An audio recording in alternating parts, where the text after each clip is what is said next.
Technolera ile ortaklığımızın bizim en çok değer verdiğimiz 3 ana güçlü yönü var aslında. Bunlardan ilki Technolera'nın yenilikçi ve etki odaklı girişimlere olan desteği.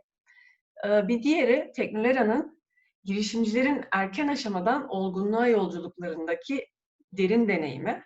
Bir diğeri de Technolera ekibinin odaklandığı sektörlerdeki ihtiyaçları yakından tanıması. İşte tam bu noktada EFSE Girişimcilik Akademisi hem Technolera'nın uluslararası scale-up alanında bölgesel bir oyuncu haline dönüşmesini hem de Türkiye'de etki girişimlerinin gelişimine katkı sağlamayı hedefliyor.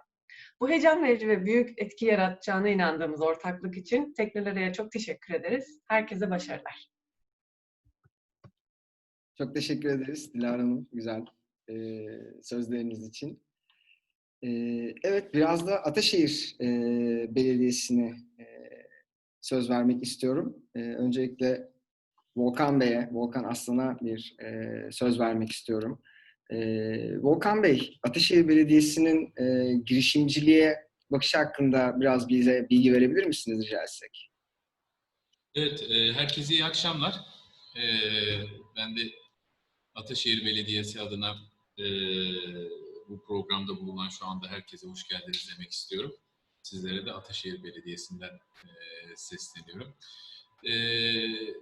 Girişimcilik programları ve Ataşehir Belediyesi'ne geçmeden önce çok kısa, Ataşehir Belediyesi aslında girişimcilik programları gibi genç ve üretkenliğe önem veren bir belediye. Kuruluş tarihi açısından da öyle.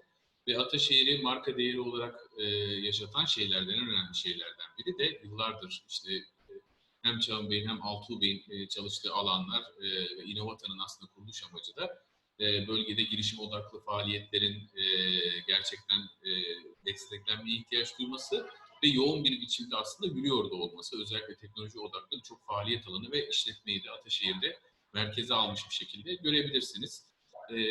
Yeni dönemin finans merkezi olarak ilçe sınırı olarak kabul edilmemekle beraber finans merkezinde tam göbeğinde yer alan gelişmekte olan gelişime açık genç taze bir ilçe burası. Yenilikçi projeler, girişimcilik ve bu tarz politikalara bakışımızdaki en önemli odak noktalarımız tabii ki belediyeciliğin artık klasik anlamda yol, su, işte kaldırım vesaire gibi temizlik gibi ihtiyaçları karşılaması bir zorunluluk. Bunu yapan belediyelere artık çok güzel yaptınız, ne güzel temizlik yapıyorsunuz demiyoruz. Yeni bir anlayış gelişiyor artık. Burada da en önemli şey hem Türkiye'nin koşullarına da bakıldığı zaman kalkınma olarak gözüküyor. Yani ilçenizdeki yerel kalkınmayı yaptığınız faaliyetlerle ne kadar yürütebiliyorsunuz? Projelerinizi ne kadar sürdürülebilir kıldınız?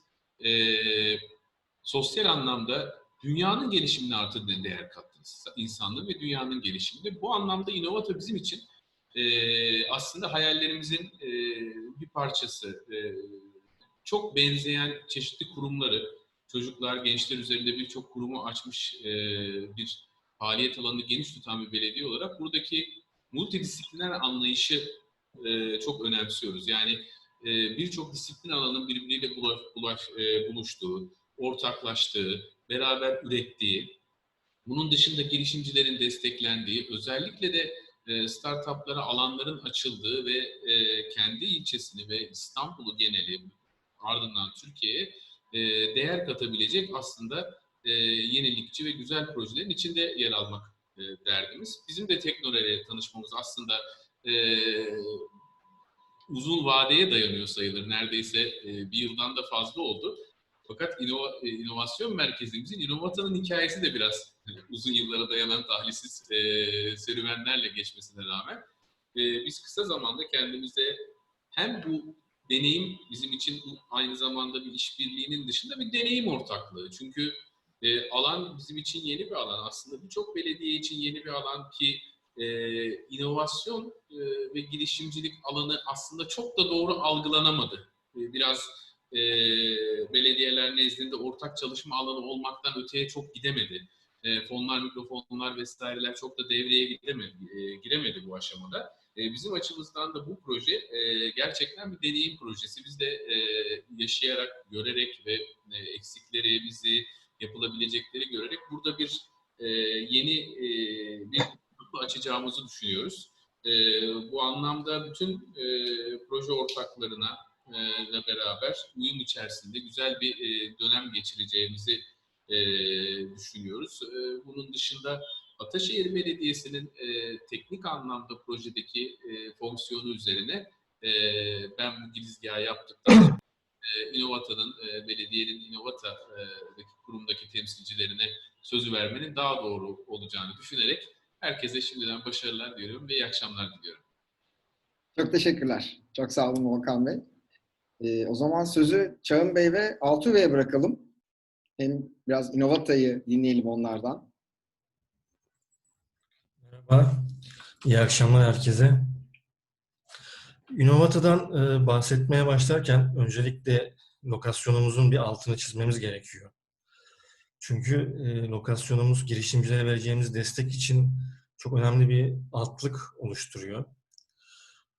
Demin müdürümüz de bahsettiği gibi finans merkezine çok yakınız ve İstanbul'daki yeni finans odaklarından biri haline gelen Batı Ataşehir'in tam merkezinde bulunuyoruz. Bu anlamda hemen yan binamızda birçok global firmanın headquarter'ları var. Ve bazı yatırım fonlarının da ofisleri var. Bu anlamda girişimcilerin sektör liderleriyle temas halinde olması için yerimiz çok büyük bir avantaj sağlıyor olacak bize. Çünkü mesela bir öğlen yemeğinde bile bir sektör lideri bir firmayla bir görüşme imkanı yakalıyor olacak girişimciler. Onun dışında 650 metrekare bir alanımız var. Kapalı. O bütün oturduğu alan 1000 metrekare. Arkada kent tarımı için kullanılabilecek alanlar da dahil. Ortak çalışma alanları yaklaşık 400 metrekare bir alana tekabül ediyor. Bu alanda programlarda girilecek olan girişimlere ofis destekleri sağlanacak. Telefon, sekreterya hizmetleri, hızlı internet gibi. Bu tabii yeni girişimlerin en önemli kırılganlık noktalarından bir tanesi olan işletme maliyetlerini düşürmelerine yardımcı olacak bizim açımızdan. Onun dışında cloud ve teknoloji altyapısı sağlıyor olacağız seçilen girişimlere. Yine bizim açımızdan önemli bir alan özellikle akıllı şehirler ve yeşil teknoloji alanında çalışacak olan girişimler için belediyemiz sınırları içerisinde sahada ürünlerini test etme imkanı sağlıyor olacağız. Yine girişimlere sağlayacağımız fırsatlardan bir başkası işbirliği içinde olacağımız ekosistemdeki diğer platformlarda onların kapasiteleri gereği değerli gördükleri ama içeri alamadıkları girişimlere biz kapılarımızı açıp bir fırsat daha tanıyor olacağız. Ağ örmek bizim için ağın örülmesi çok önemli bir faktör. İçeri alacağımız girişimcilere işbirliği ve bağlantı kurma konularında eğitimlerle destekler veriyor olacağız. Son olarak da yıl boyunca iş geliştirme kapasitelerini arttırmaları için girişimlerin sürekli olarak atölye ve seminer faaliyetlerimiz devam ediyor olacak. Başlangıç için İnovata'nın girişimlere vereceği destekleri bu şekilde özetleyebilirim. Çok teşekkürler. Altuğ Bey, sizi de duymak isteriz. Bunların yanında İnovata başka neler yapıyor olacak? Merhaba herkese. İnovata'ya girmeden önce aslında kısaca bir girişimcilik, yani İstanbul veya Türkiye'de girişimcilikle ilgili de bir girizgah yapmış olayım. Zaten programın devamı sanırım bunun detaylarıyla örülü olacak. Ben de işte bir girişimci adayı olarak işte tıpkı diğer teknoloji girişimcileri gibi arayıştaydım. İşte mekan, atölye imkanı, işte ofis, adres, networking gibi eksiklerle dolu ne yazık ki birçok macera. Ya da doğru zamanda doğru yerde olunamıyor gibi eksikler vardı.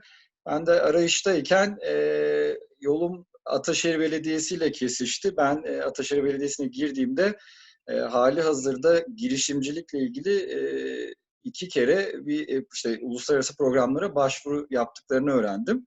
Böyle bir merkez kurma hayali vardı Ataşehir Belediyesi'nin. İşte Avrupa Birliği ile ilgili bazı başvuruları olmuştu. Yerel kalkınma fonlarıyla olmuştu. Ve o zaman şöyle bir sonuç ortaya çıktı. Burada Volkan Bey müdürümüzün de tabii vizyonu, belediyenin de gelecek burada sloganıyla da birleşince dendi ki Ataşehir Belediyesi gelecekle ilgili bir program yürütüyor olmalı. Ben de burada biraz teknik olarak dahil oldum. Rolüm daha çok Çağan'ın bahsettiği bu örme kısmında etkili olmak. Örmek şu anlamda, şu zamanda yani bir sürü disiplinin artık tek başına bir çözüm üretmediği zamanda bu interaktif, interdisipliner yapılanmaların çok önemli olduğunu görüyoruz. Belediyemizde de 2,5-3 yıldır hem girişimcilik alanında farklı başvurularımız olmuştu. Kendi içimizde de bazı faaliyetlerimiz var. Başka girişimcilik merkezlerimiz de var. Fakat burada girişimcilerin birbirinden habersiz olması ya da bir girişimcinin sahada bir uygulama geliştirdiği zaman işte yerel otoritenin sorunlarını bilmiyor olması gibi konularda girişimcilerin önünü açmanın çok önemli bir artı olacağını öğrendik, fark ettik. Örneğin bir girişimci öncelikle bölgesel sorunların tespitinin ortaya koyması konusunda çok doğru gitmeyebiliyor.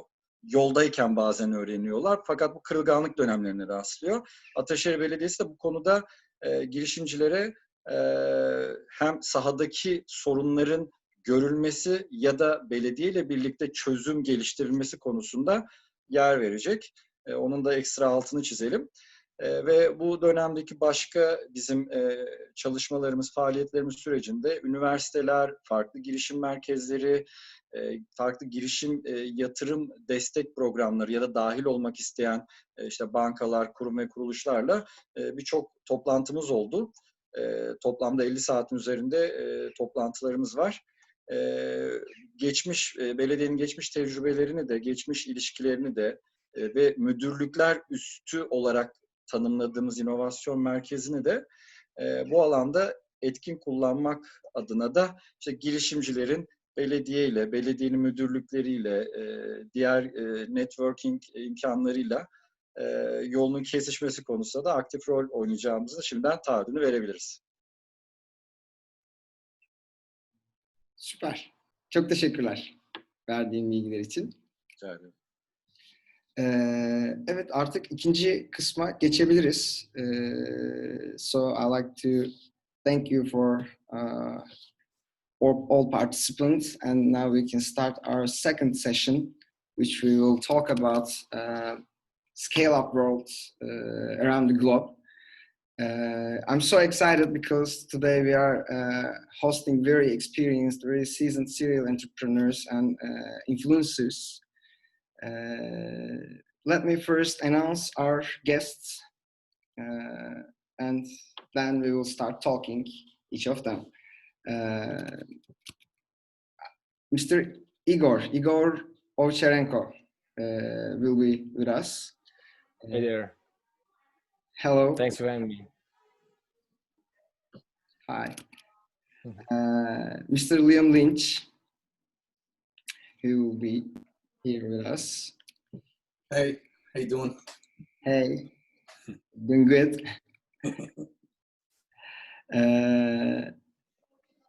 One of our other guests is Mr. Ersoy Erkazancı. İyi akşamlar. Good evening to everyone. Good evening. One other guest is Mr. Nasir Ünal. Hello, everybody. Hi. Hi. And other guest, our beloved guest is Mrs. Esra Talu. İyi akşamlar herkese, hoş geldiniz. Aylin'cim sana da çok sevgilerimi yolluyorum, çok tebrik ederim. Görüşemedik, konuşamadık. Welcome everyone. I'm in Istanbul, so I welcome also all the other guests. Happy to be here with all of you. Buracığım teşekkür ederim. Biz teşekkür ederiz Esra Hanım. And our last guest is Fabrice Jakowitz Cohen. He is with us. Hi, thank you, Buga. Hi, everyone, and Sherife Cheers. to everyone. Thank you. Okay. I would like to start with Mr. Igor. Welcome again, Igor. Igor, you're a very colorful person. I can introduce you in many different ways, actually. You're a national speaker, mentor, serial entrepreneur, of course, digital nomad, and also an investor. And yeah, it's really hard to stay digital nomad these days because of the COVID situation. But yeah, I used to be a pure nomad, settled down in Ukraine for a bit. Yeah, it's really tough days. Where are you now? I'm actually in Carpathian Mountains at the moment. Just outside of the capital. I mean, it's like 7-hour drive from the capital. Yeah, just enjoying some bad weather here. Bad weather. Raining the whole day. Otherwise, it's quiet and a really nice place. Yeah, great. Igor, one of your presentations, I stumbled upon the term. You were mentioning blitz scaling. Yeah. I really like the term. Can you tell us what is blitz scaling and how should startups think to make it big? Well, first of all, it's not my term. Just saying, this is Reid Hoffman, one of the co-founders of LinkedIn. I'm pretty sure you heard of this guy. So he's invented this kind of an approach in scaling the companies, building the companies, where prioritizing the speed over efficiency is at its core.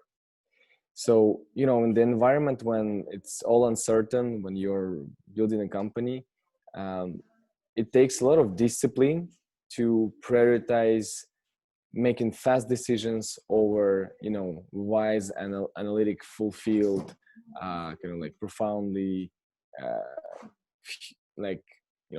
numbers-based decisions. So the blitzscaling really encourages the human approach to it, intuition and moving fast, making failures, learn from that fast, keep and go to another round, make some understanding on what's happening, and then going forward. The blitzscaling embraces chaos. It tolerates sometimes even bad management. So when people are, the decision makers are really humiliating their co-founders or their partners just for the sake of going really fast. I'm pretty sure companies like Rocket Internet and others that are really fast in scaling, and those guys are really a good example of blitzscaling approach in building the companies, building the ventures pretty fast. Perfect. Thank you very much. I'd like to also ask about your growth hacking tactics, strategies, let's say. Because you're a very seasoned entrepreneur, and I'm sure that you have very experienced about hacking the growth and scaling fastly. Yeah, when you are building an early stage startup, usually you're limited on your resources, whether it's budgets on marketing or limited resources in terms of good or like skilled employees, and you need to kind of like still get the results fastly. You need to penetrate the market, get the market share as fast as possible, and therefore you need to use this kind of like hacking techniques to make sure your company is growing at a good trajectory. So the growth hacking itself is an umbrella term, and it has a lot of different techniques and approaches on, but all of them are based on how do you actually go from point A to B as fast as possible. And as I said, usually it's spending as less as possible resources, right? So it's like really speedy and with limited resources. So it's a very entrepreneurial kind of like approach in building your company. And you know, the term itself was coined by Sean Ellis, the founder and CEO of Growth Hackers in, I think, 2010. And the good example of growth hacking would be, you know, Airbnb. When they just started, they were using Craigslist to post the offerings from the landlords to drive traffic to their website. Another one could be Dropbox, when they were using, one of the first ones in the world to use the referral system, when you are, you know, referring Dropbox to your friends and get, if I'm not mistaken, 50 megabytes per invitation or invite sent or accepted.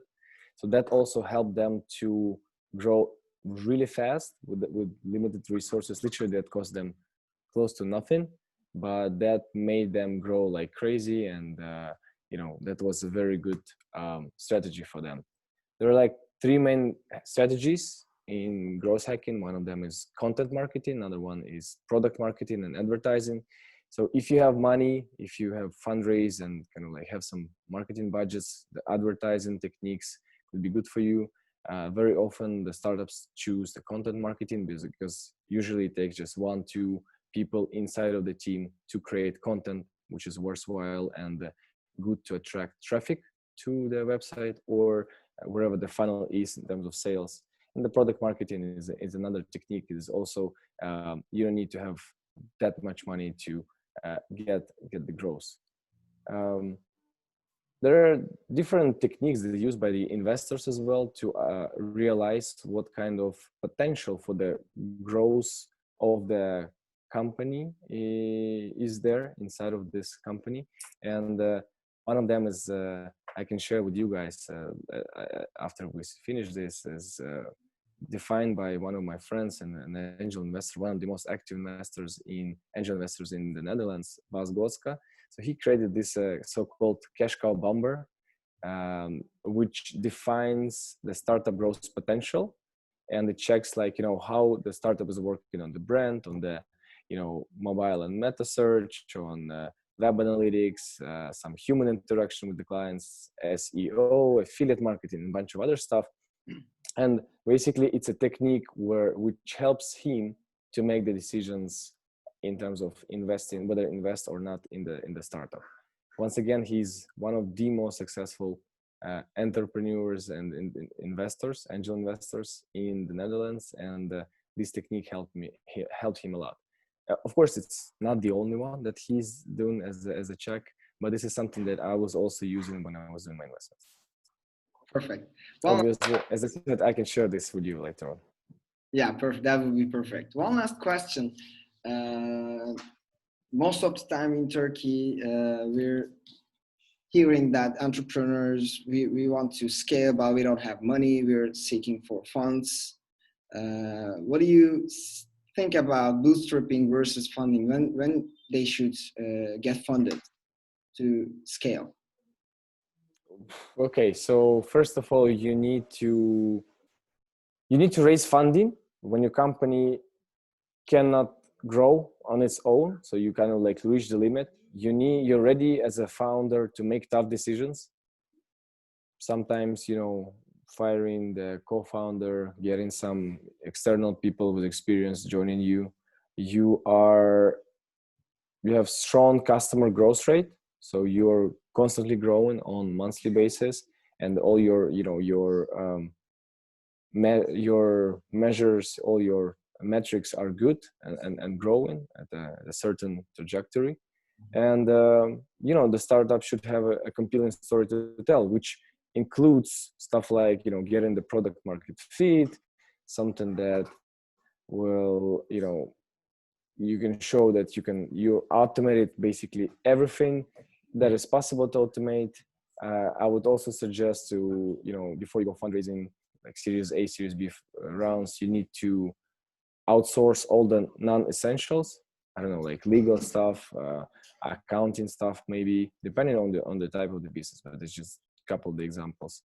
But a really important one is to hire the right people.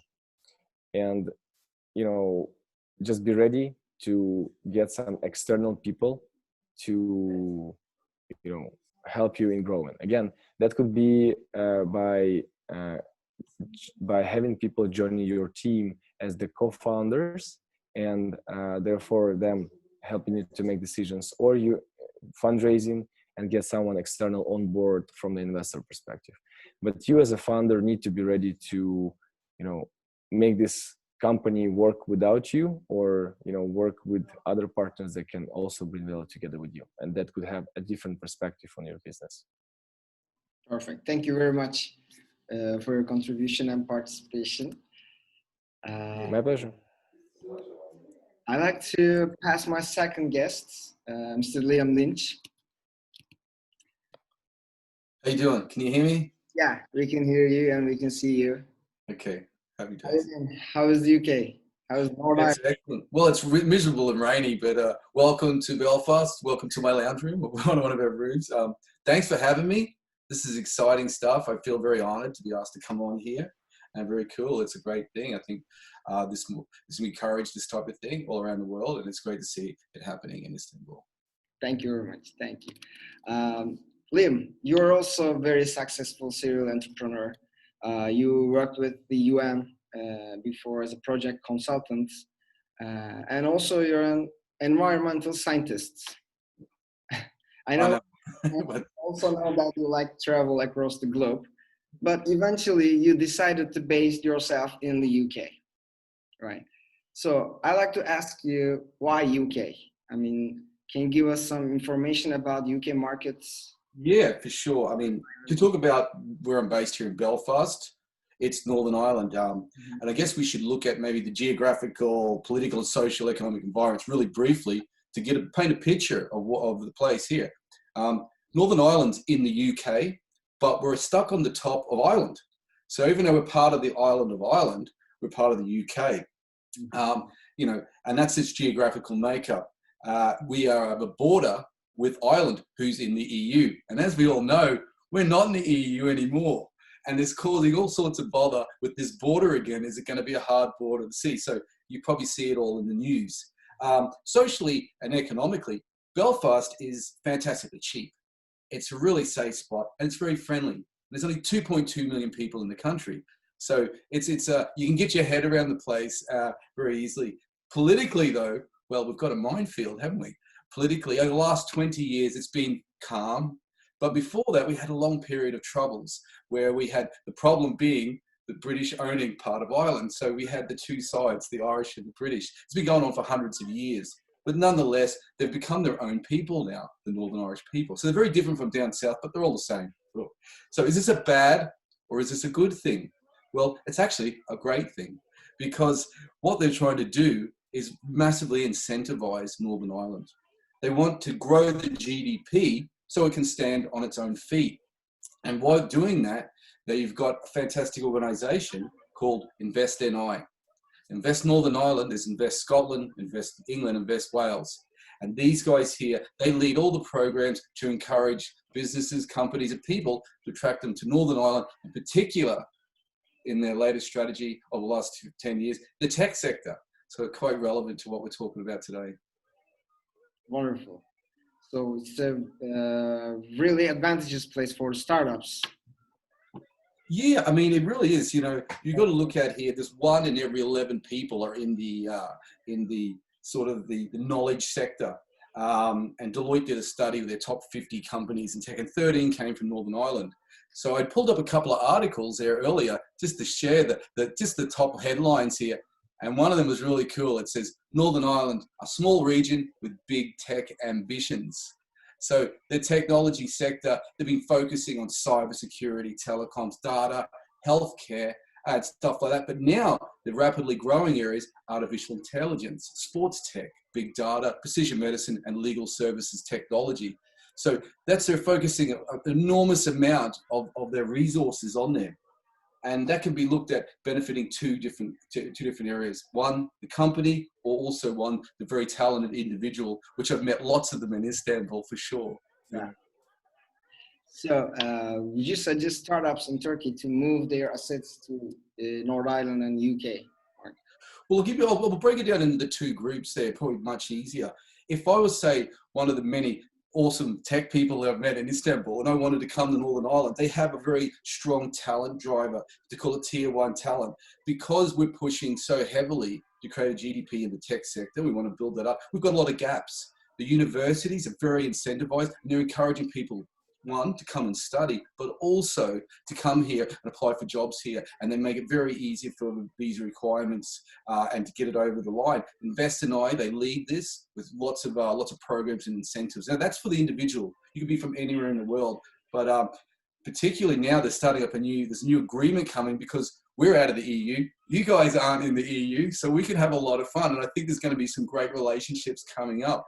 But secondly, for the company itself, if you bring a company to Northern Ireland and you set up here and you register your patent, you immediately qualify for a thing called patent box, which means your tax, your corporation tax drops to 10%, and it's really good. And if you buy and sell any entities in between it, you don't pay tax on it. So they're incentivizing people to come start up their companies, but also take avail of these other incentives like the patent box. And once you set up that company, then it opens the door to a whole heap of them grassroots talent, tier one talent, incentives as well. So you come here, you set your company up, and once you start registering, well, then you can avail to all them other services to get the talent. You don't have to necessarily employ people here, but because you're creating jobs, and the moment you export, that's the beauty. The moment you export, they love you, and the incentives just get more. And it's quite funny because right now we're currently doing this with a group of guys you know very well from Istanbul for the Global Heartbeat. My friend Khan he's from here. He was telling me about the guys, and I had to come over and see for myself, and I was blown away. So I got the guys to come over here, and I showed them, what we have here on offer. And I tell you what, it's out of all the places I've traveled in the world, this is the land of opportunity, and you can make it here, and you can get ahead, and people here want to help you. Wonderful, wonderful. I believe we will send more startups to Northern Ireland. Bring them on. I encourage everybody to go out and have a look. Uma's got some good information, you guys there. He actually sent me some stuff today about some of the incentive packages, which I have to do my homework and get back to him on. But I would say to it, have a look at us. Just have a look and look what's available. And start, it's like the art of war. Know yourself, but know what you're up against. Come and see what we're about. And if you need information, I'm on tap. I'm here to help, and I can guide you to anywhere you need. Perfect. Thank you. No worries, mate. Thanks for having me. Okay, I'm continuing with my third guest, Mr. Ersoy Erkazancı. Hi, Bura. Hi. How are you? Thank you. Thank you. First of all, I want to thank you for inviting me and introducing me. And I want to thank to Eileen and my friend Ömür. It's nice to be here. And also, I want to start by what Ataşehir Municipality doing is very important. I mean, supporting the startup ecosystem. Why I want to tell this? Because now I am living in Dubai since 5 years, and I'm working in DIFC, which means Dubai International Financial Center. They have done really good job. They are, I think, in the first 10 financial centers in the world. So I can see the synergy there. I can do my meetings like with everyone in the same location. So what my colleagues from Ataşehir Belediye Municipality said is very important. So I want to thank to them, and good luck with the program, first of all. Thank you very much. Thank you very much. As you mentioned, you're living in Dubai right now, but Before Dubai, you worked in asset management for top Turkish banks, and now you're the financial correspondent for Bloomberg HD in Dubai. And I know that you regularly interview distinguished guests regarding financial markets. So can you give us some information about GCC markets and how are the relations with Turkey markets? Okay, I mean, as I told you, I've been living in Dubai 5 years now. Before, I worked in asset management in 17 years. Now I'm a TV presenter for Bloomberg HD, where I do reporting to Turkey about financial market updates, about Middle East, Asia, and oil markets. But also, I try to help startups scale up. I mean, especially Turkish startups to come into this region, because I believe there is mutual benefits for both of the sides. But to define GCC, I mean, this Gulf Cooperation Council is composed of 6 countries: Saudi Arabia, United Arab Emirates, Kuwait, Bahrain, Oman, and sorry, I missed one of them. Did I say Bahrain? What is important about them? I mean, when you compare to Turkey, to be honest, population is less than Turkey to total amount. On Saudi Arabia is the biggest one. It's only 34 million people. United Arab Emirates is 10 million people. But what is the difference? I mean, income per capita is too high, like $35,000 per person. The young generation is, they are very young, and 50% is below, I think, 33 years old. And internet penetration is so high. And it's a very dynamic environment, and especially Dubai is interesting. I mean, only 15% is Emiratis, the rest is all expats. So more than 100 nationalities are living in Dubai. So you don't feel like you are living in an Arabic country in Dubai. Everybody is speaking English. And it's like an expat country, or Little America, I can define. But I mean, especially startup ecosystem is very dynamic, and there are lots of things happening. But just to define this region and UAE, you have to think about income per capita, internet penetration, and young population. Yeah, these are the 3 main topics that entrepreneurs need to think about it. So what type of startups are preferred in Dubai and in that area? I mean, well, maybe we can, we can divide this into like before COVID and after COVID. But first of all, I want to give you like a headline. For this region, there has been 2 important mergers or buyouts, like Amazon bought Souq.com, and Uber bought Careem. So these 2 transactions put the spotlights on this region. I mean, there can be big transactions also in this region. But recently, especially after COVID, people started talking about cashless society or contactless. People normally, culturally, money, I mean, carrying physical money is important in this region culturally, but after COVID, people don't want to touch, or because of safety and health issues. Fintech is also big. I mean, if I compare with Turkey, to be honest, Turkey is far ahead of this region in terms of banking and fintech, but they are improving. So fintech startups is very important. In fintech, mostly payments and remittance is important, because there are lots of expats who want to send their money out of this country. Of course, now after COVID, health tech, I mean, with like COVID tests or anything related to health is getting important. One of our verticals, agriculture, is very important. Agri-tech is very important for this region. And also, maybe I should mention this, there is artificial intelligence industry here. Belli geçeceğiz. Pardon.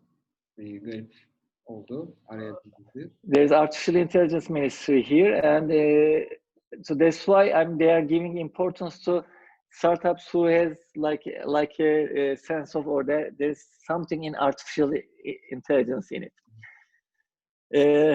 I know I counted many sectors, but I mean startup ecosystem is very Aşağıdan bir şey dynamic alıp here. geleceğim.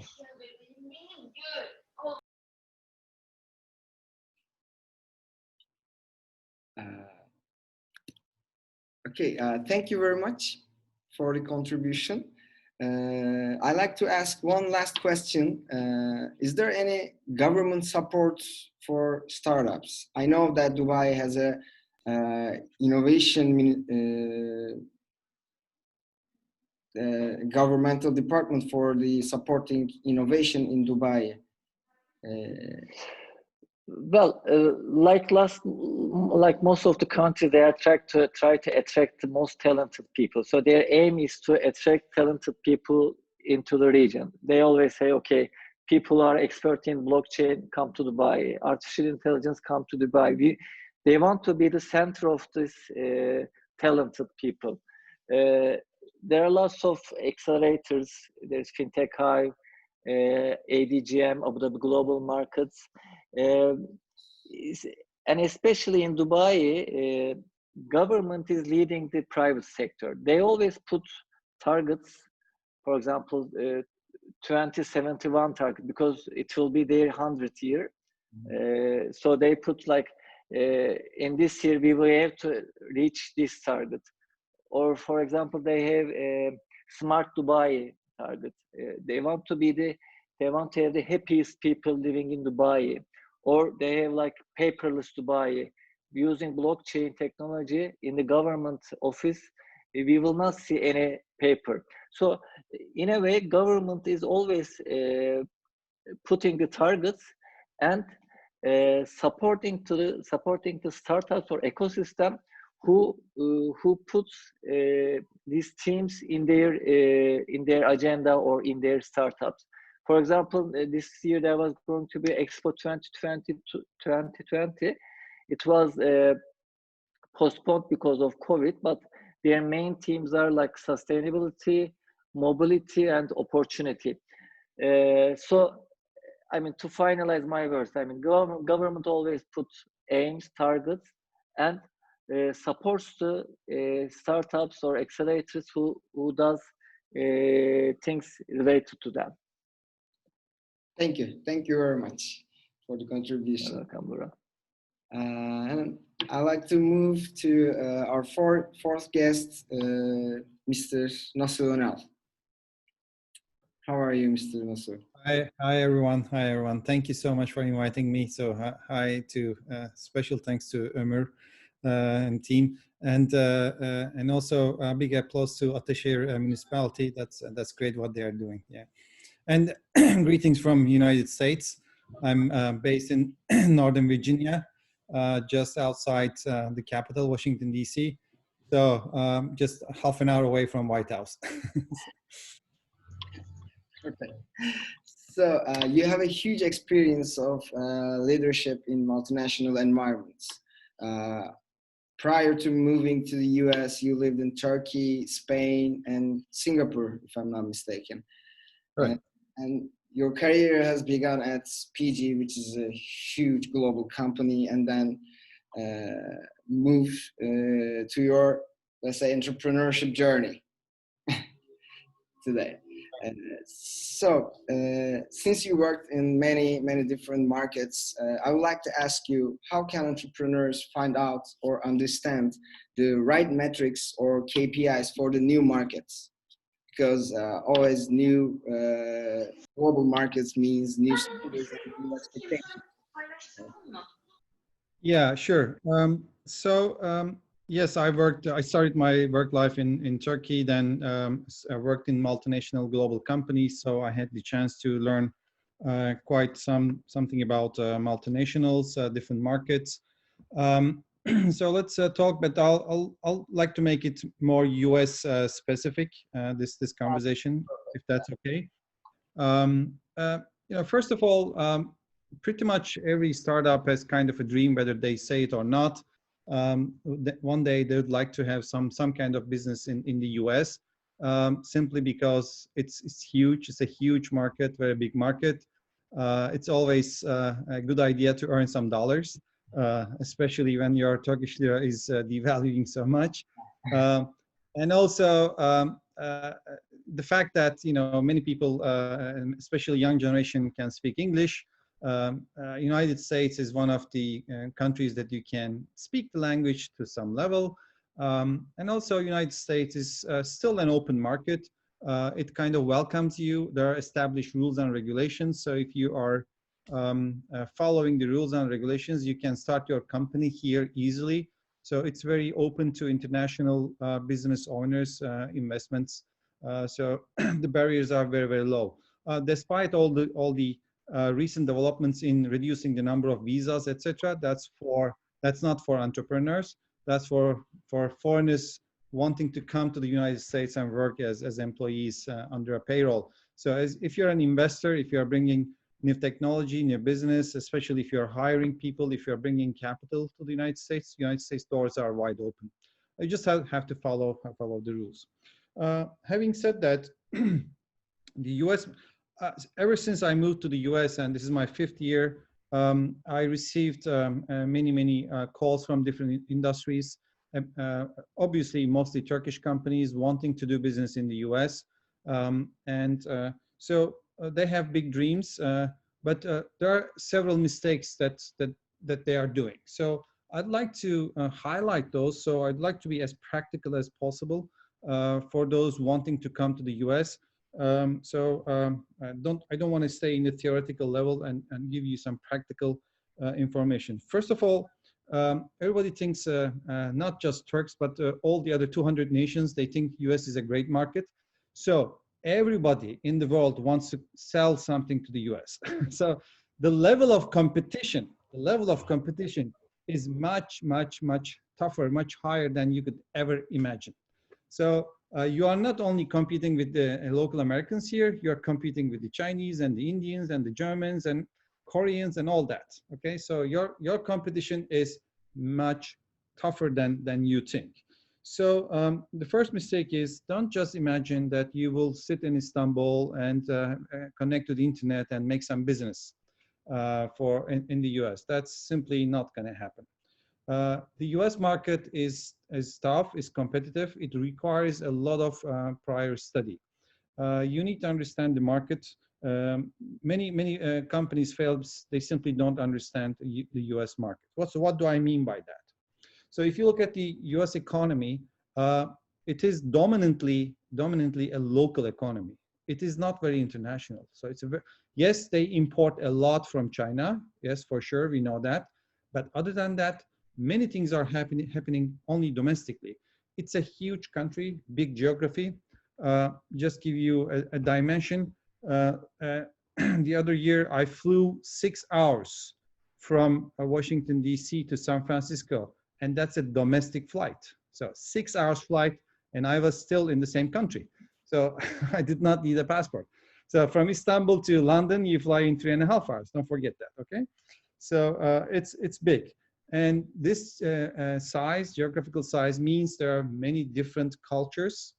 So there are 50 different states. This also means that depending on your business, you might be subject to different rules and regulations, because states have their own rules and regulations. There are different tax regimes, even from state to state. So there's federal level rules, and then there are local state level rules. So you have to follow all that. Another mistake that is, the fact that is being ignored is that you need, to be successful in the US, you need local talent, you need local people. And the reason is American customers, they would like to buy from companies that have an existence in the US. Don't forget, remember that there are 200 countries and there are many thousands of companies wanting to sell to the US. So not everybody comes to the US, and the US buyers are being connected or trying to be connected by many sellers from many different geographies. So any customer in the US has so many options. They have so many alternatives. So it's safer for them to work with someone who has a presence in the US, who has a company, who has an address, and especially a support person. After you sell your product, what's going to happen? So many times I saw, I was told by potential US customers that, hey, I will buy from you only if you bring the goods. This was for goods, not for softwares or services. Only if you bring the goods to the US soil. If you just bring them here, I will buy from you locally, but I will not going to import them. The same goes for software. So for softwares, I work with an IT company. We're doing some business in the US. However, we have a US partner. And until that US partner, we were not really very successful. So US companies will want to see who's this guy, does he have a presence in the US? And ideally, if possible, they'd like to speak to someone local who speaks the language without an accent, let me say. Okay, so it's kind of a trust issue. The other thing to be aware of is in the US, the salaries and benefits and all that, the health insurance and all that can be very, very expensive. It can be very expensive. This is a country where they are looking for truck drivers for $6,000 per month salary. So think about that, okay? So salaries and benefits will cost a lot. So this is not a cheap country. So do not think about your costs of Turkey or other maybe lower income countries. So things can get very expensive easily. It is, we said it's hard to find customers when you're sitting outside the US. Just sending emails, cold calls, the probability that you find something is very low. So you have to have a presence in the US market. And that means, that might mean a lot of very high marketing costs for you. That might mean so. In this wide and very big economy and very diverse companies and geographies, you have to find your niche and focus and try to find the best route for you. You might find a lot of cultural issues as well. So US is a very diverse country with different cultures, different states. You have the white, you have the black, you have the Hispanics. They love each other, they hate each other, they fight with each other, all kinds of stuff, right? So the North is different, the South is different, California is different, New York is different, and Texas is so different. Florida is, full of retired people, etc., etc. So there will be really big differences. When you sell your software or whatever services you have, support is extremely critical. And if you do not have a strong presence in the US, the time difference, the language barriers, etc., will be very hard for you to manage from a distance. So localization is quite important. One other mistake I see from, let's say, non-US companies trying to come here, especially small companies, startups or scale-ups, is they do not always have a long-term plan. So, for example, you sit in Istanbul and you have some customers from here and there in some European or some GCC countries. That's fine. You like it. You make a couple of $1,000s a month from them, and you expect the same from US. This doesn't work here. US is so big. You have to think very long term, and you have to think of scale. If you're going to make some, if you're happy making a few $1,000s a month from country A, don't bother with US. It's going to be too costly for you. So think differently.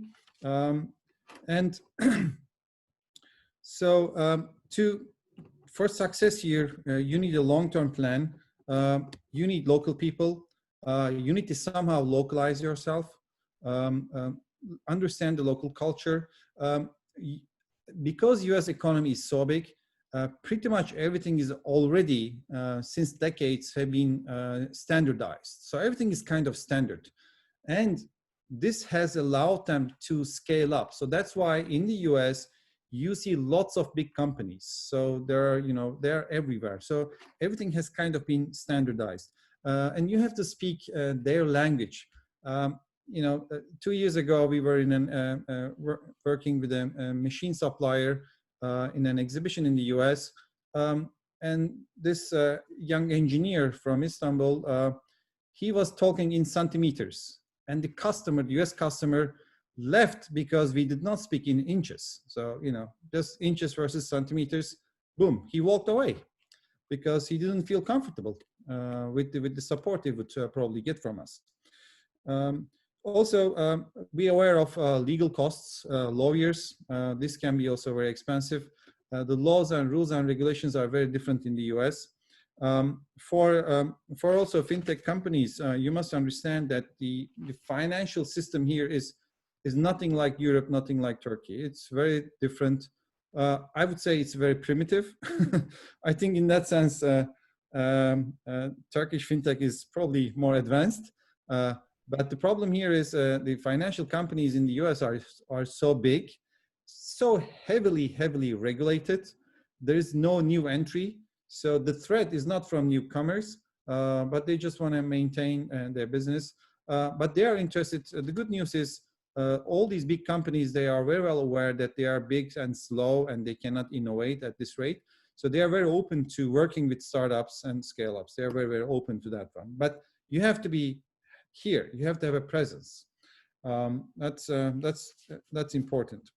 Also, and lastly, there are many opportunities in the US, so things aren't all that bad. You know, it's really there's a lot of money looking for investments, but you have to understand that this money is also, you know, there's so many startups and scale-ups in the US.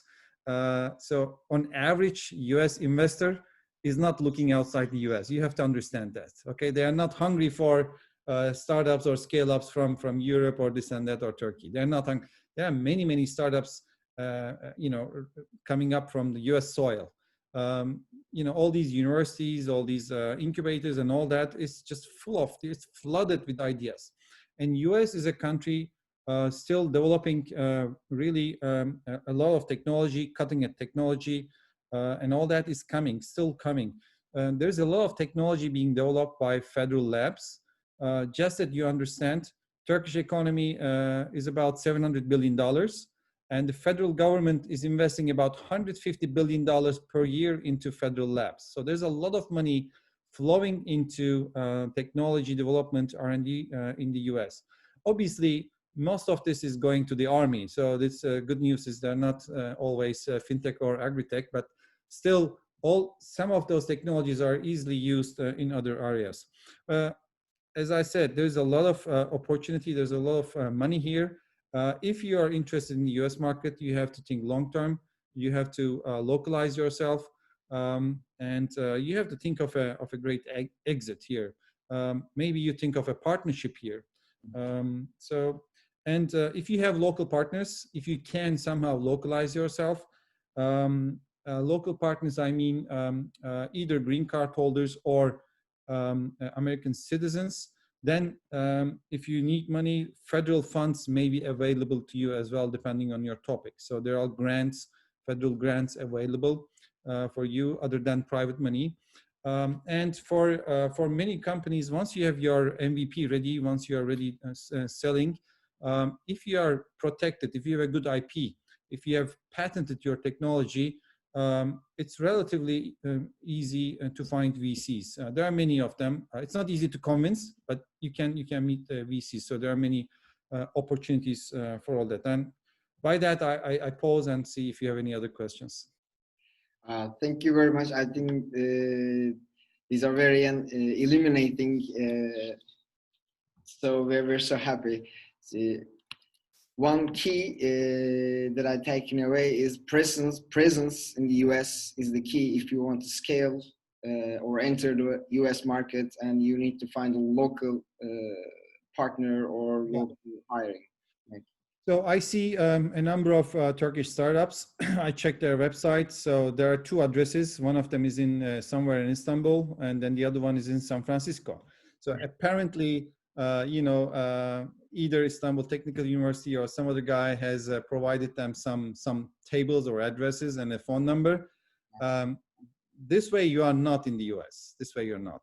So I think the success rate this way will be very, very low. You're pretending like there you are. not really. You're pretending, and when the phone rings, somebody in Istanbul picks up the phone. This is not the way to serve the US market. You know, it's a 22 trillion dollar market, and you know, I think you have to think differently. So it doesn't work like that. Okay, thank you very much. All right. My pleasure. Thank you again. Okay, I'd like to introduce our fifth guest, Mrs. Esra Talu. Hello. Hello, Burak. How are you? I'm very. How is everybody? For next time, I expect more women, Burak. This is my first comment.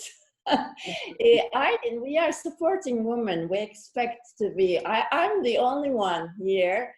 And next time, if you want me, I can invite some more because there are terrific ladies, as you know. And I'm Aylin and I am. We spent some time in Kagider, and right now I'm also board member and head of investment committee for Arya Women Investment Platform. So I expect this type of organization to invite more people next time, hopefully. That's a good point, Esra. We will definitely touch base with you. There are so many of us. That's true. Thank you. I'd like to introduce you first. Sorry. Yes, Mr. Ring. That was the point I have raised to Aylin Hanım, Esra Hanım. Out. I will support you guys. This is my mission from now on. Very healthy remark. Okay. Yeah.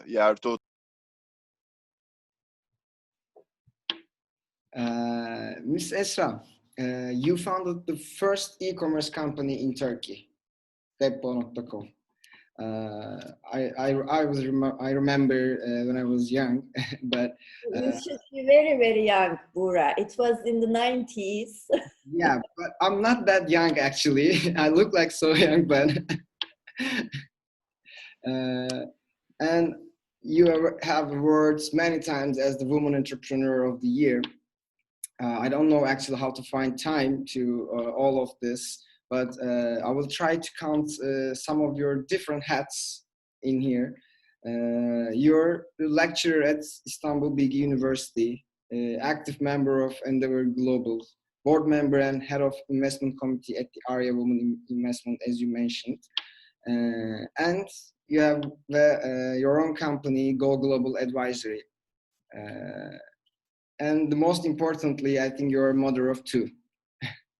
Exactly. This is my biggest mission and my biggest achievement. My children. That's very true. Thank you for reminding us.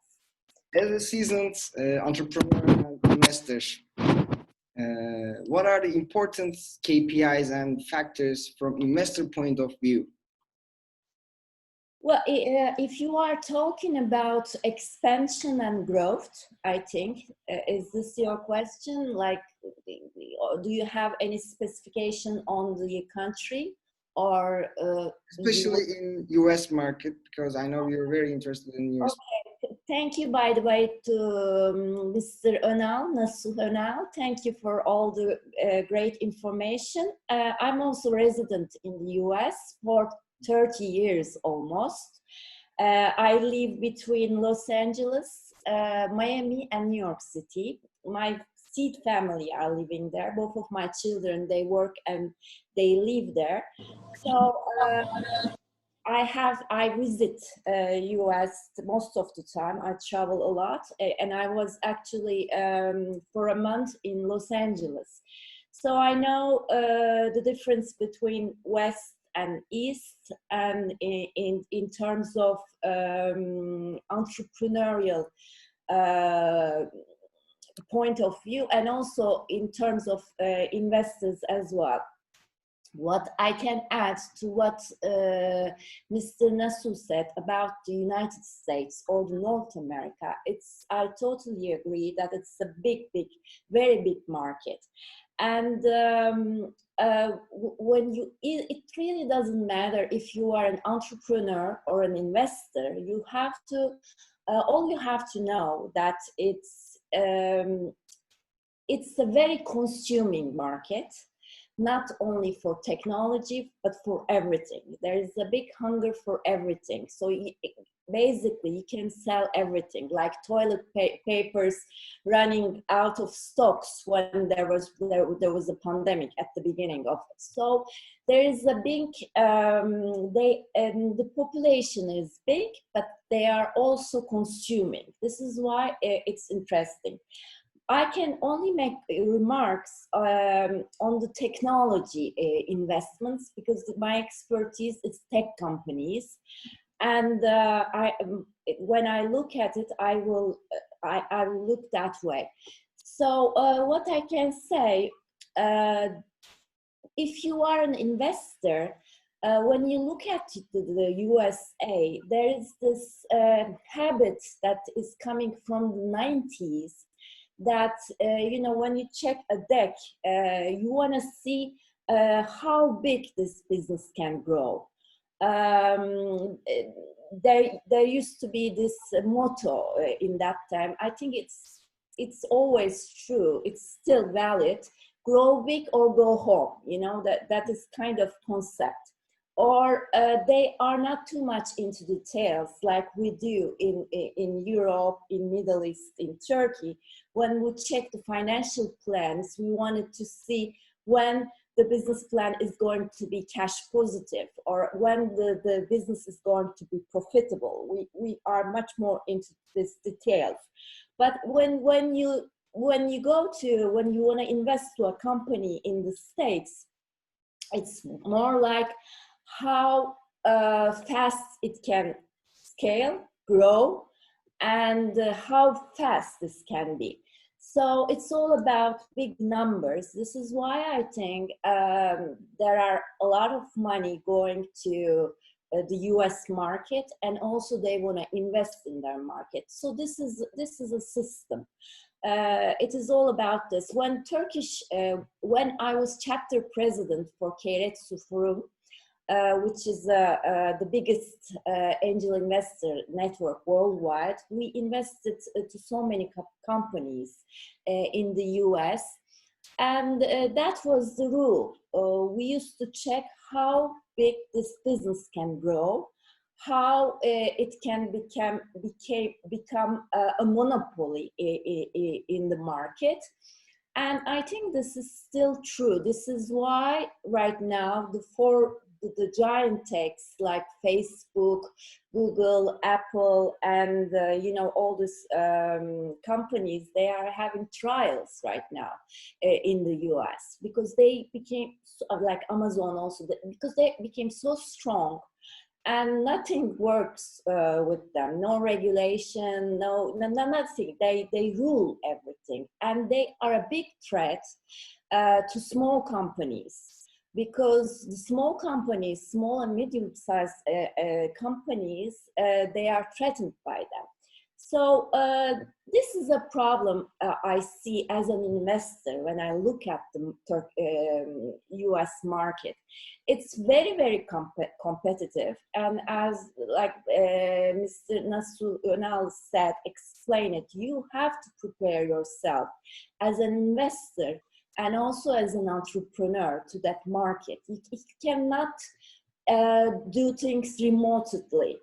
So you have to spend some time there to understand the mindset and also how things are working. Otherwise, it will be very, very difficult to manage your money there as an investor. Or you have to work with people that you can really count on.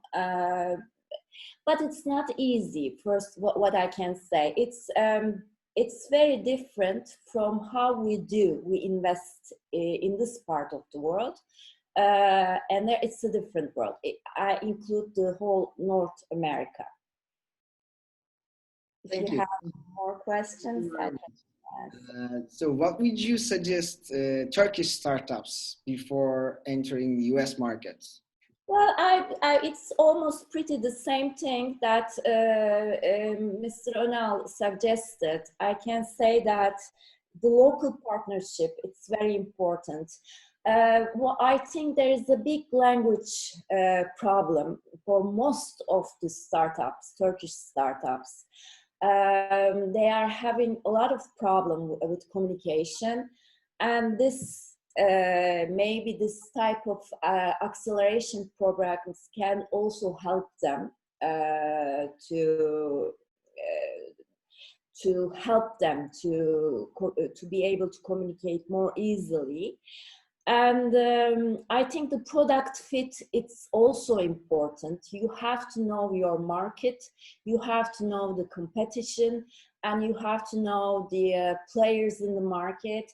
You have to really make a research before going there. It's very, very important. It's not like you have it's not enough to have a proof of concept in the Turkish market and say, okay, I'm ready, now I can take my business to US or anywhere in the world. So you really have to be sure if there is a need in the market for that type of product or service. And what I believe that in today's world, every startup, I mean, entrepreneur is a very general term, but if we talk about the tech entrepreneurs and tech startups, they really have to have something that they can sell in the US. I'm not saying that it shouldn't be, it should be something unique, but at least it has to have a potential to scale. Technology is very important. Having a service or a product, innovative something, is very important. And as I said, if it's a health tech company, regulations are very, very important, because once you go there to face with all this FDA, regulation things, it would be very disappointing. So they really have to make enough research and find, I totally agree, they have to work with local people, have them partners, and then plan to go there. Maybe they can spend some time between 3 months to 6 months or 1 year and see if they can survive there, because it's also, I think it's very, very expensive compared to Turkey. And it's, as Mr. Nasu also mentioned, that the health insurance is very expensive now. Even it's even the problem for the American citizens as well. But health insurance is an important issue. So they really have to talk to people who have an experience, who has done business in the US. And I also advise strongly to connect to accelerators like yourself. I think it's your mission, and it's very, very important in that sense to create a bridge between these foreign markets and the entrepreneurs. Thank you. Thank you very much for your contribution. You're very welcome. And our last guest is Fabrice Jakubowicz. How are you, Fabrice?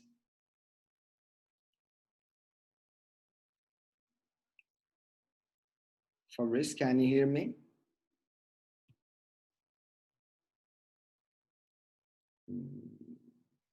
I think there's a technical problem with Fabrice. Okay. He was dropped off, I guess. Okay. So since I'm texting him, Buğra, at the moment. Okay. Let me check, and then maybe I can do the closure afterwards if he's not available. Let me check. Okay. thank you very much for all of our guests, our speakers. That was very illuminating chats, especially for me. We heard about UK markets, Dubai sites, US sites of the world, and we learned lots of things about the local environment. So I would like to thank you, all of you. Let's wait a little bit more Fabrice, and then Bura, since we are waiting our friend, we lost him. I want to add a little comment, because generally Turkish startups, they all want to go to Silicon Valley, jump from Turkey to America. So I first tell them Dubai is much more closer, so they can use Dubai as a step-up place, because in Dubai, the difference between Dubai is like an international stage. Like if you are successful in Dubai, lots of people see you, and you also earn in dirhams, which is pegged to US dollars. So it's another good opportunity I wanted to add. thank you very much. Yeah. Yes, Fabrice is back. Hi, Fabrice. Hi everyone. Sorry, we're having terrible problem in internet problem in Barcelona. I don't know what's going on. No Wi-Fi, no 3G for a few minutes.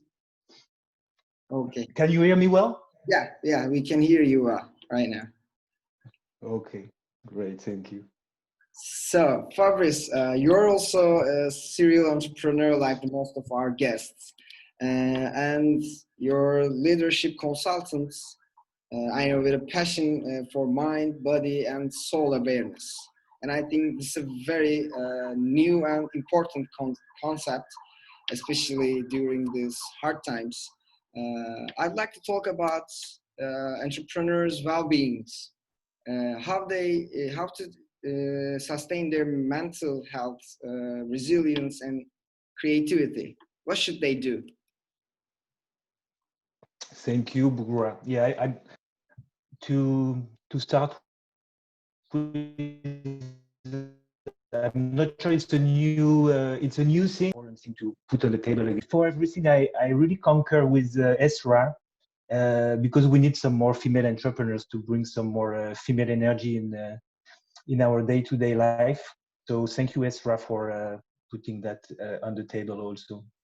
So I'm really thankful to all of the Technolera team again to give me the opportunity to very quickly close this opening session before we all go back to our families by checking on the well-being of our fellow entrepreneurs. How many people are on the call right now?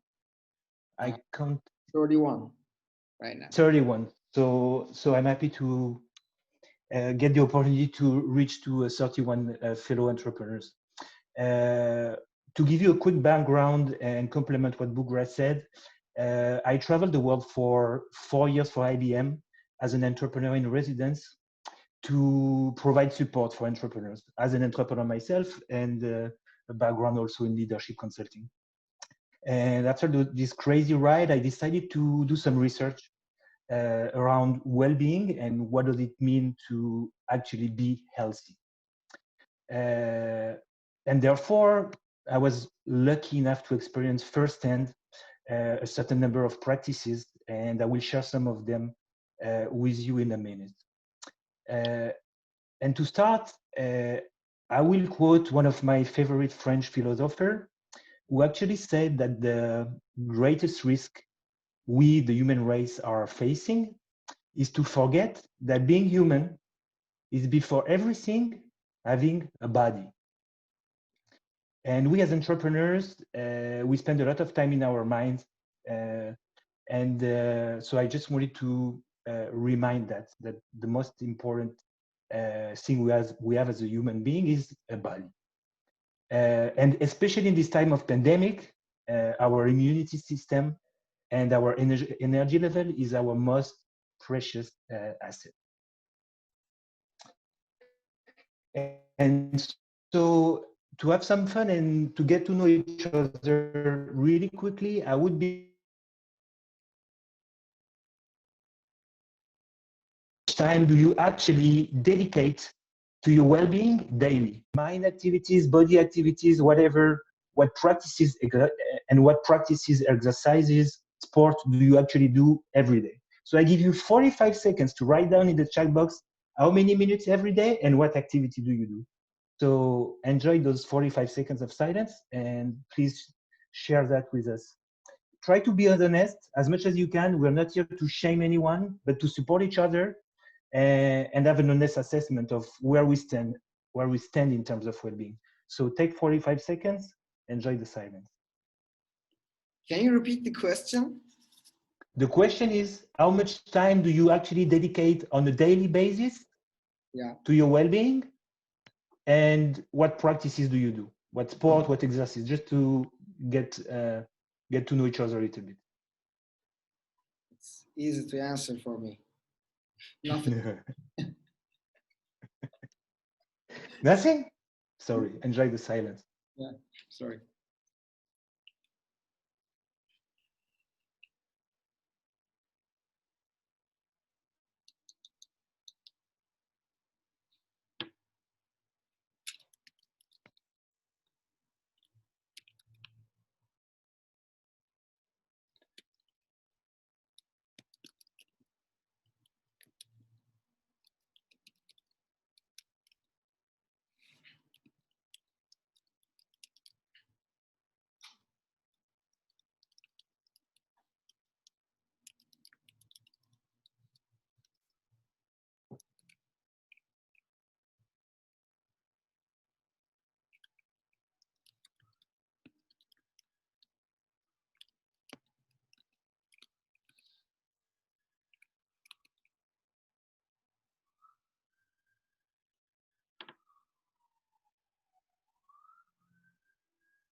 Last 10 seconds, guys. How many people did answer?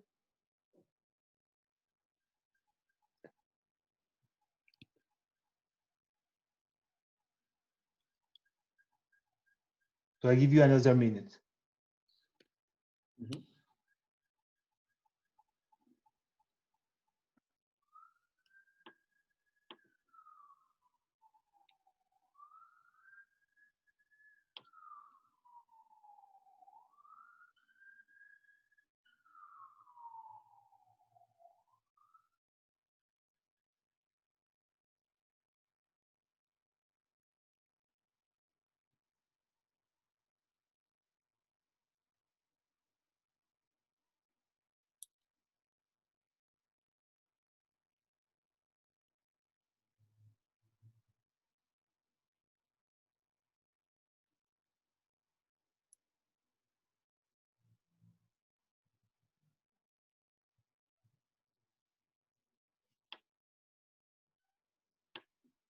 You guys need more time?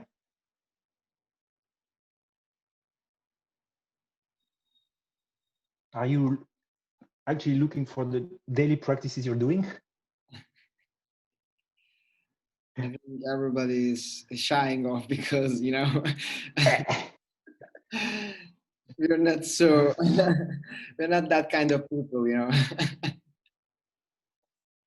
And so let's continue, and please thank you for sharing for the one who did, and feel free to keep sharing on the chat what you do, because I'm going to use this last minute to remind us all that taking care of ourselves, the same way we are taking care of our business, the same way we are putting everything we can in making our business successful, is crucial to the success of the business and to prepare for the upcoming scaling marathon that some of you will go through.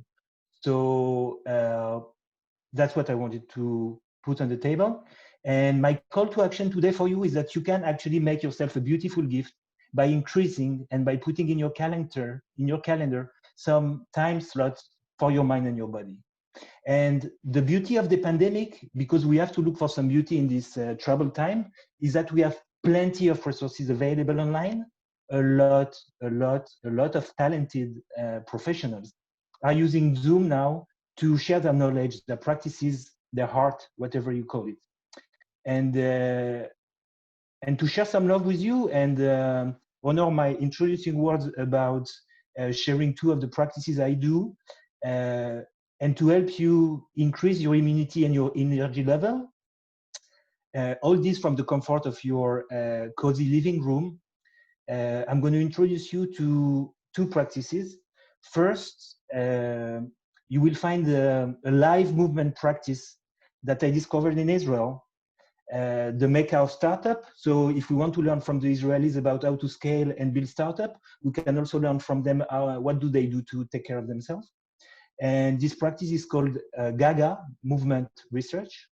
You will actually experience beauty while working out. It's the only practice I know of that actually offer a combination of beauty, freedom, no judgment while working out. And second practice I discovered in Barcelona is from Wim Hof, aka the Iceman. Wim Hof, he holds the world record of for sitting in an ice bath for 1 hour, 52 minutes, and 42 seconds. Something most people can't actually tolerate for a few seconds. And actually, I can't put the link because I'm on my 3G and my phone because we have a problem of internet, but I will share it later. And so that's what I wanted to share with you today, just to remind you that the success of your startup and your scale-up phase depends on your own well-being, and don't put that in the fridge, don't put that to later. Wake up earlier, find some time for that, because this is your most important asset.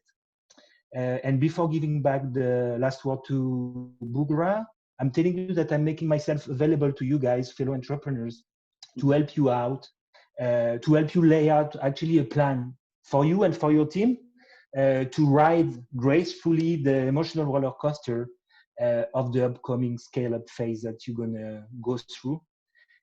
Thank you guys for your attention, and the floor is yours, Bugra. Thank you very much, Fabrice. It was really good.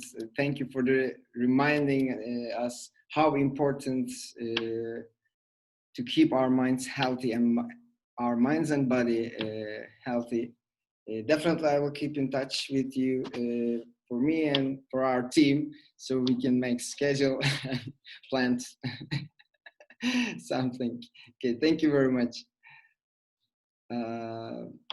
And for the last part, Bugra, I will put no, Ömür, I will put on your WhatsApp the two links I wanted to share, because I'm experiencing problem. If you can put them in the chat so people could discover those two practices that I mentioned. Thank you, Ömür. Thank you. We'll do that, Fabrice. Thank you very much. evet. Is yours, Buğra. Kapanışa geçmeden sevgili kurucumuz Ömür Filiz'e bırakmak istiyorum. Buyurun Ömür Bey. Herkese çok teşekkür ediyorum öncelikle değerli katkıları için. Açıkçası dünyanın her yerinden öğrenilecek dersler var. Bugünkü panelistimiz yenilikçiliği ve problem çözmeyi teşvik etmek için pazarlar arası öğrenmenin faydalarını çok güzel vurguladılar. Hepsine ayrı ayrı çok teşekkür ederiz. Bizim için gerçekten çok kıymetli katkılar oldu. Geldi. Nasıl ortaklık yapılır? Ekip ve yeteneğin önemi, bunları bulmanın önemi, regülasyonlar, pazara giriş stratejileri, müşteri edinme ve dağıtım kanalları, ürün tasarımı, finansa erişim ve kaynak yaratma ve hepsinden önemlisi sağlığımız, akıl sağlığımız. Bu gerçekten çok sert serüveni devam etmemiz gerekli. Diğer ismimiz de Ben Toraş olarak tecrübeli bir ekip olduğumuzu düşünüyoruz. Yaklaşık 6 senedir çeşitli dikilerde 100'e yakın girişimciye ölçeklenme ve kuruluş maceralarında eşlik ettik. European Funds for Southeastern Europe ile de 2 senedir yapıyor olduğumuz programlarda 15-20'ye yakın startup'ı ölüm vadisinden geçmelerini de destekledik. Onlara da gerçekten çok teşekkür ediyoruz destekleri için. Bu sene bu birlikteliğimizi Ataşehir Belediyesi İnovasyon Merkezi İnovata'nın ve uluslararası partnerlerimizin de hedefindeyiz. Bu programla aynı zamanda hem pazar sağlayıcıları, ülkelerin borsaları gibi hem de belediye ve hükümetler için farkındalık ve tavsiyeler üretmekte bir diğer araştırma yapmak, en iyi uygulamaları ve standartları geliştirmek, başarıyı belgelemek, akademik çalışmalarını yapmak, yeni yollar bulmak için her türlü sınır ötesi işbirliğine de açığız. Bir dizi uluslararası ekosistem ve buna ilişkin fikir oluşturmak istiyoruz. Küresel olarak yetersiz hizmet alan topluluklardan biriyiz. Coğrafyamız o tarz bir coğrafya. Toplum yararına daha fazla yeniliği teşvik etmek ve birlikte çalışmak gerçekten çok önemli bu hedefi başarabilmek için. Aslında girişimler bununla birlikte gelişmekte olan pazarlarda da girişimciler başarılı olmak için bir dizi Türkiye ve benzeri ülkelerdeki gibi benzersiz zorluklarla karşı karşıya gelebiliyorlar. Özetlemek gerekirse çok da fazla lafı uzatmak istemiyorum. Farklı ülkelerdeki gelişmekte olan veya gelişmiş pazarlar yolun en başında ortak endişeler ve zorluklarla karşı karşıya. Fakat aynı zamanda büyük fırsatlar da var. Birazcık banka hesabına sahip değil ve 3 milyar yetersiz hizmet alıyor. Bunların birçoğu gelişmekte olan pazarlarda. Girişimciden bu erişilebilirlik mevzusunu çözmek üstüne. Çünkü ortalama olarak müşterilerinin %40'ı zaten yoksulluk sınırlarının altında. Küresel olarak paylaşılan sorunlara, yenilikçi çözümlere bakarak birden çok pazarda işe yarayabilecek güçlü fikirleri ortaya çıkartabileceğimizi düşünüyoruz. Teknolojiye uygun fiyatlı, uygun ve kaliteli finansal hizmetlere erişimin genişletilmesi, küresel olarak ilgili daha ölçeklenebilir çözümler gerektirmeye devam ediyor. Dolayısıyla teknoloji içeri faydası ve çarpan etkisi de göz önünde bulundurulduğunda gerçekten hani bizim bu program en çok üstünde duracağımız konu olacak. Tüm partner enstitülere de bu vesileyle tekrar çok teşekkür ediyorum. Katılımcılara da başarılar diliyorum. Aylin Hanım'ın da söylediği gibi 5 Ekim'e kadar başvuru almaya devam ediyoruz. Şu ana kadar da sadece Türkiye'den değil, yakın coğrafyadan da çok güzel projelerin başvurduğunu söyleyebilirim. Hayırlısı olsun diyorum. Çok teşekkürler. Evet, çok teşekkür ederiz. Artık ben akşamı kapatıyorum. Tekrardan saatlerinizi bize ayırdığınız için, bu bizim için önemli olan bugün de yanımızda olduğunuz için hem konuşmacılarımıza hem katılımcılarımıza herkese çok teşekkür ediyorum ve iyi akşamlar diliyorum. İyi akşamlar. İyi akşamlar. Çok teşekkürler. İyi akşamlar herkese. İyi akşamlar.